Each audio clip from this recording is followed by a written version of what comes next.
Very difficult topic this week. We talk about sex trafficking, girls as young as 11 years old being preyed upon right here in Arizona. Streetlight USA joins us. Welcome to the Mike Broomhead Show.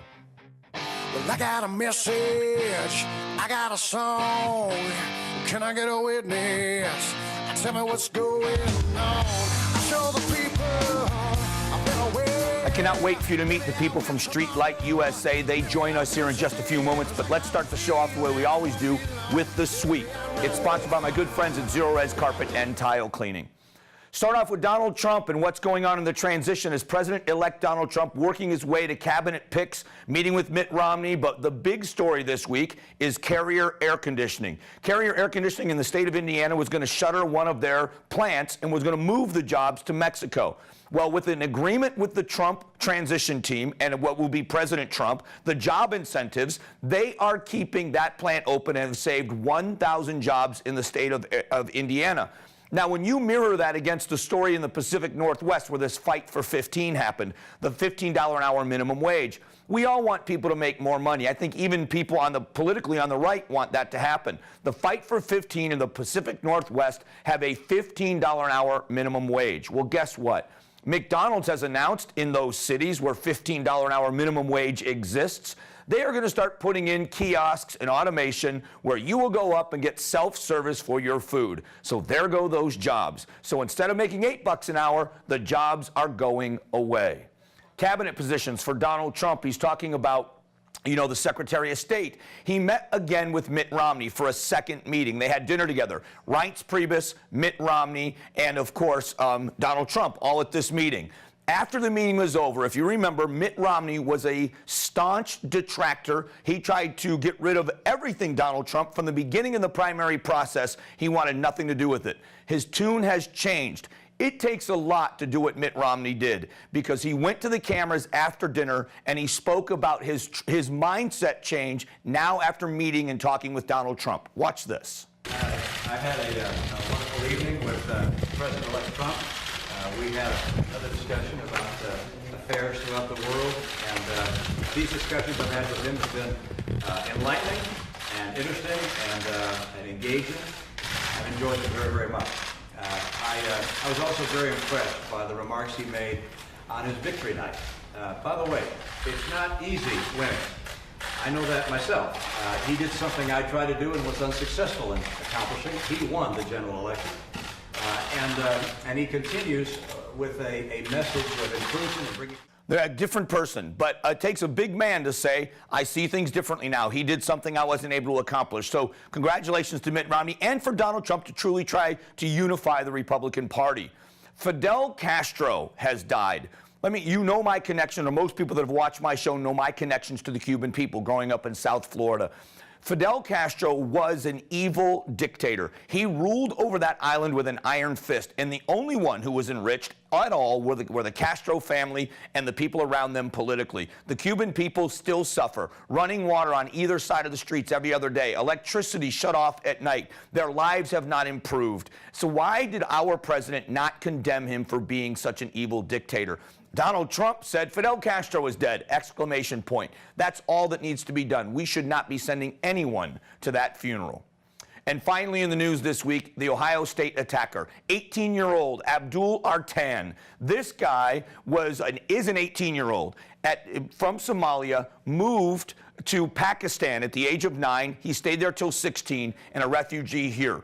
Shot and killed by a police officer. So all the anti-gun control, anti-gun people, you've just got to calm down with your arguments. Whether or not this was ISIS influenced, we shall find out. Coming up in a few moments, we will have Streetlight USA joining us to talk about sex trafficking here in the state of Arizona, how serious the problem is, and what they're doing about it. You are going to be amazed by this interview, so you'll want to see it next. Before we do that, Zero Res. The good people at Zero Res have expanded their staff through this holiday season. They know this time of year especially, whether it's after Thanksgiving cleaning or it's going to be pre-Christmas or Hanukkah cleaning or New Year's Eve parties, you'll want your carpets cleaned. They are hiring technicians. If you want to work for a great company, go to ZeroResPhoenix.com. You can apply online. They will train you to pay you. One of the best companies around. Their empowered water is the only way you should ever have your carpets cleaned. Contact the good people at Zero Res.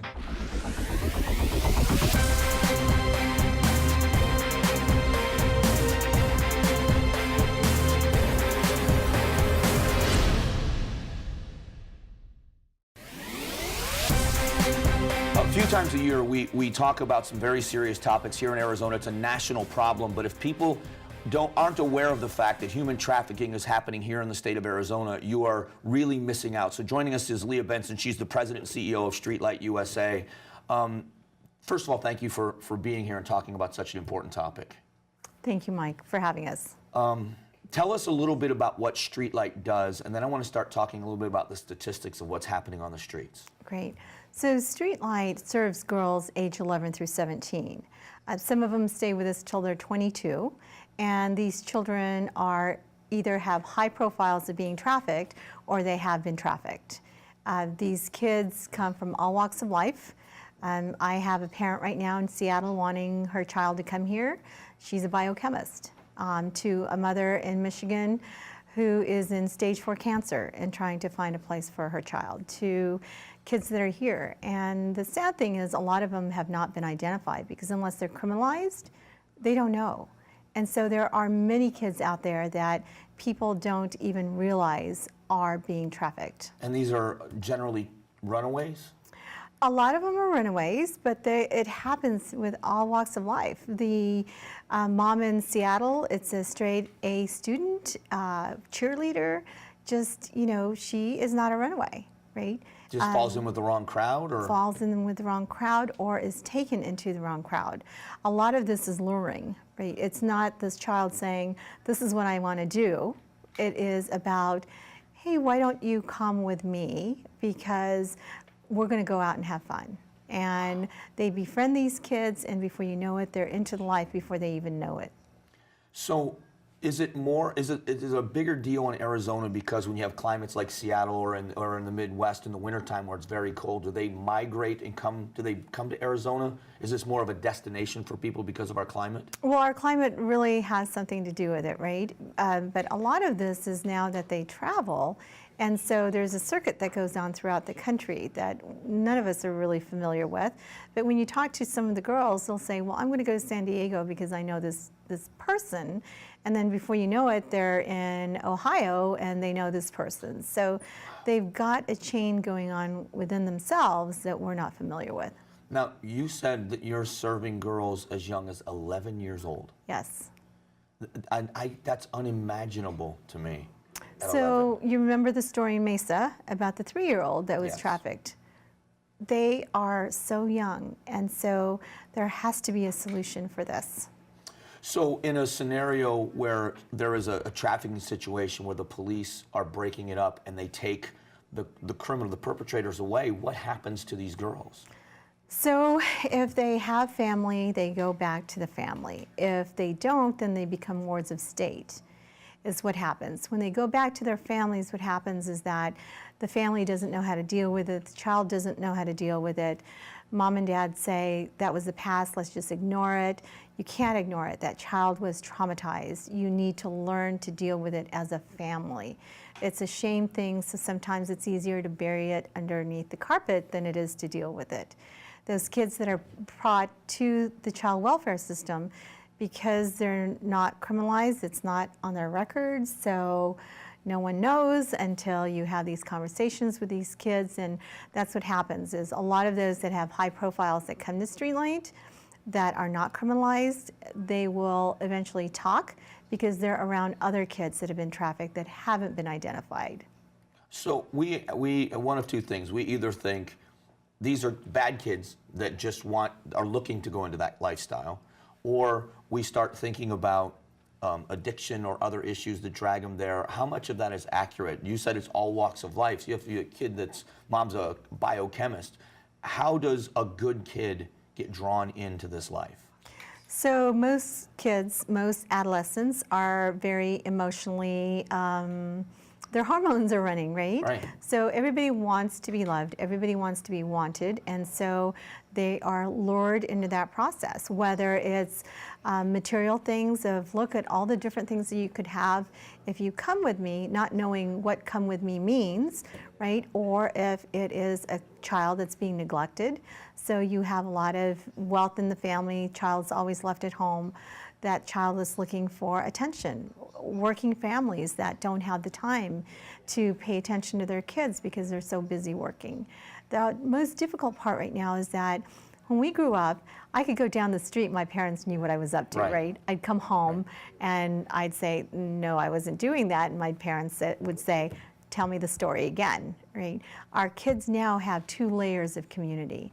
Not only do they have the community that we know, which now most of the parents are so busy we don't even know our neighbors sometimes, but the second layer of community is something that we can't touch. It's the internet. We don't know who that person is. We can't say to our child, I want to meet them before you have this conversation with them, right? It happens before we even know it. So that was going to be my next question, was about how the internet has affected these kids. And I also would like to talk about how, when you say Streetlight is serving these girls, I want to get into some of the details of what Streetlight USA is doing. Let's take a quick break. We'll be back here talking about such a very serious topic. No one wants to even think about this, never mind talk about it. But if we don't shed some light on this and get some awareness, things may never change. So we'll be back.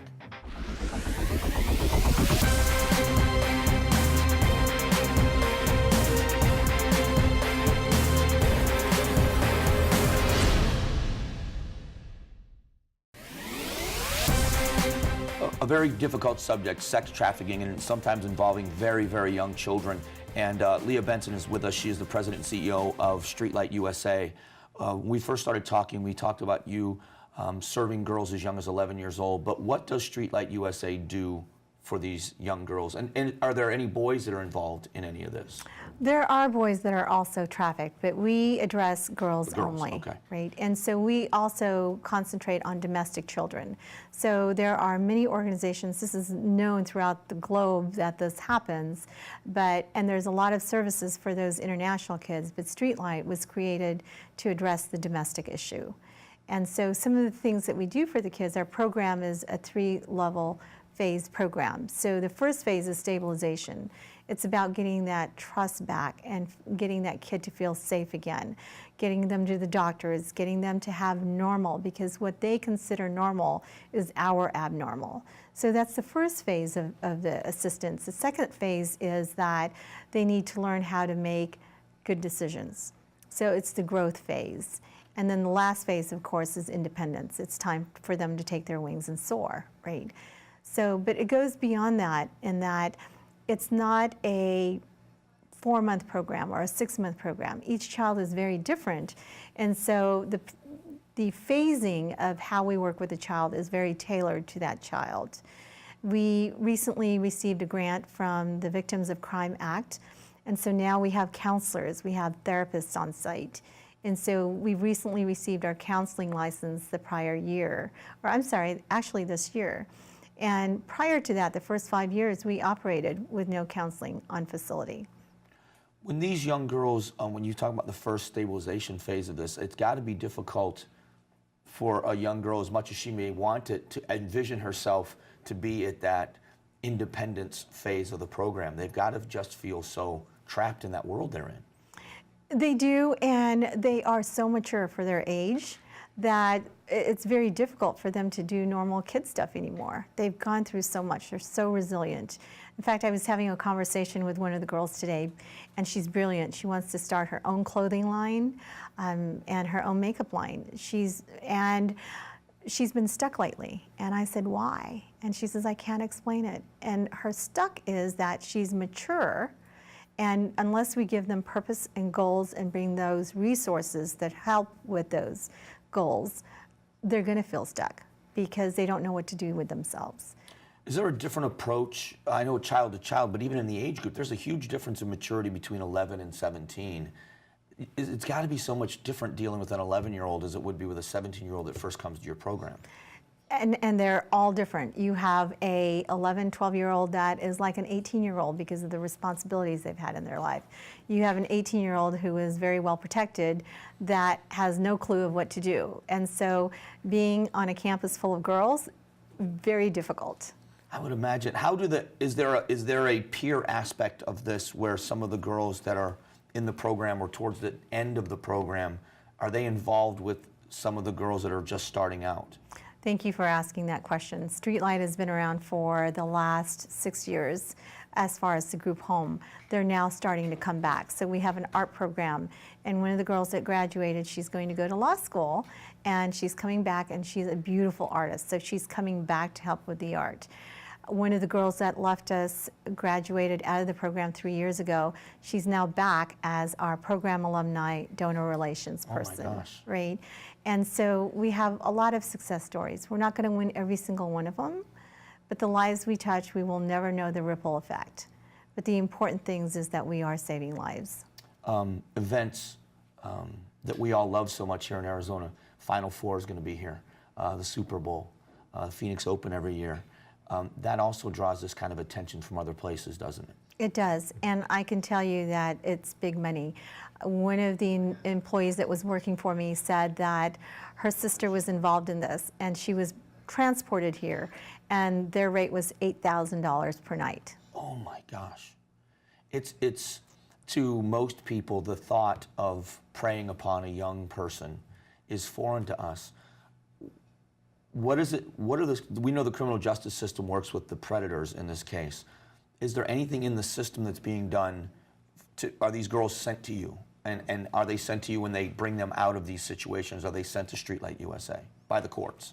They're not. Okay. They're not. And there's a lot of difficulties within the system itself. We are a nonprofit organization, but if they are a ward of the state, they have to go through the process.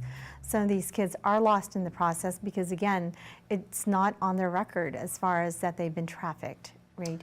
So they've got to go towards the guardianship. So if people want to get involved, how can they find out more about Streetlight USA, and what can they do to help, and what needs do you have? Well, if they would like to come to Streetlight USA, we would love to have mentors. The girls need individuals that can be part of the family. We always say normalcy is very important, so we've started a grandparent program recently. How wonderful it is, I remember as a child waking up to pancakes, right? To give the girls a first start in the morning, to have someone like that, that's in their cottages, that helps them feel like home, is so important. Having them have individuals to take them out and do things like a parent would is very important. Those things are very much needed for the facility. With reference to other things that we need, a lot of what we need is support.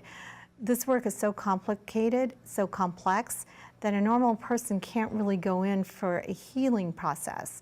But there are things like come do yoga, come tutor, different things of that sort. Financial support is always very important. The cost of keeping a facility like this is not cheap. But the tax credit, dollar for dollar, $500 individual, $1,000 as a couple. StreetlightUSA.org is your website.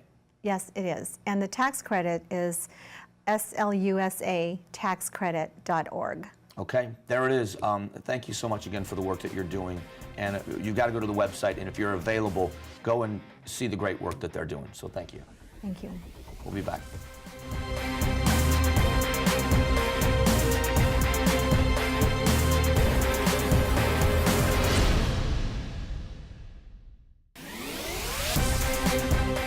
Welcome back. It's time for one of my favorite parts of the show. We call it From Arizona for America. It's our way to congratulate and thank the fine Arizona men and women who have recently graduated from boot camp and are now serving in our country's military. So please join me in honoring Airman Jacob Lomu from Highland High School in Gilbert, Airman Garrett Foster from Apollo High School in Glendale, and Airman Caleb Cool from Millennium High School in Litchfield Park. For a list of more of our friends and neighbors that are from Arizona for America, you can go to the Mike Broomhead page at aztv.com. We'll be back in a moment with Broomhead's Best and hashtag this. Don't go away.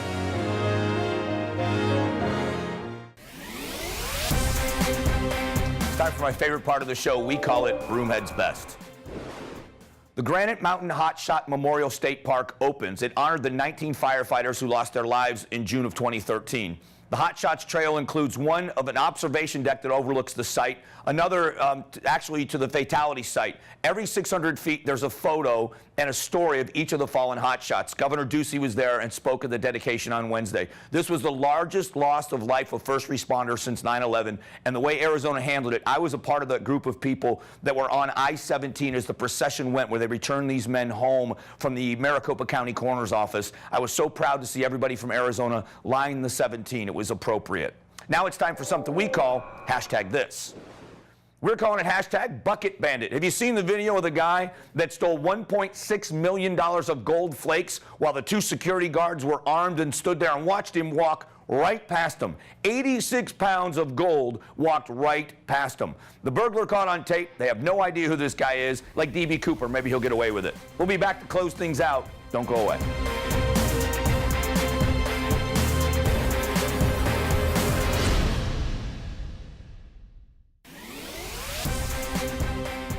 Before we close out the show tonight, let's talk about the difference between what Donald Trump was able to do with carrier air conditioning and this fight for 15 in the Pacific Northwest and cities across the country.